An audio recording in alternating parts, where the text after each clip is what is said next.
कहवाकू गले गुलाबजामु भलिया किंतु गुलाबजामुन नुहे।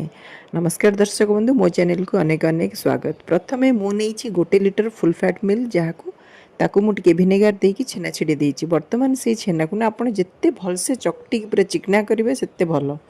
पूरा भलसे एमती हाथ रे पूरा पापुली रे आपण पूरा भलसे चिकना करिकी ताकू साइड रखी देबे। ता सहित मु नेइछि 100 ग्राम रो खोआ, जोटा को मावा मध्य कहती। बर्तमान खोआ को आउ टिके भलसे चकटिबे। दीटा जाक को मिसेकी माने पनीर आउ खोया दीटा जाक मिसेकी आउ थरे आपण भलसे हाथ रे टिके चकटी नेबे।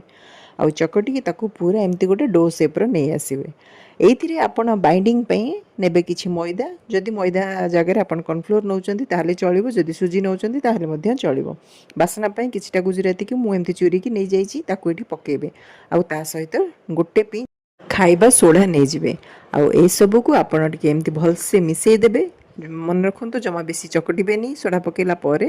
तापर एमती शेपटा आपणकर एई शेप रो एक्चुअली रहइबो, किंतु मु एथरु अल्प 4-5 टा शेप रो नेली आउ बाकी सब गोल कर देछि।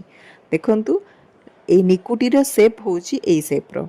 वर्तमान मोर टोटल एतिकी हैला। ताकू आपण कोन करियो, तापर चीनी सिरा नेबे। सिरा पई आपण जेतिकी चीनी सेतिकी पानी नेबे। आउ ताकू एमती टिके ऑयली ऑयली भाया कंसिस्टेंसी रहिबो। तापरे आपण तेल गरम करिवे। तेल जेतेबेले मीडियम हॉट ऑयल थिबो तापरे आपण गोटे गोटे करिके छानिबे। आ बहुत कम टाइम लागिबो, माने गोटे बैच हवा पई आपण मैक्सिमम 4 मिनिट भलिया लागे। आ एबे ताकू सिरा जेतेबेले टिके हल्का उषुम थिबो सेही समय आपण पकेइ देबे। मिनिमम घंटे रु 2 घंटा भलिया रखिबो। जेतेबेले पूरा ऑब्जर्व हिजिबो सेतेबेले आपण घर लोकंकु सर्व करिवे आउ एन्जॉय करिवे।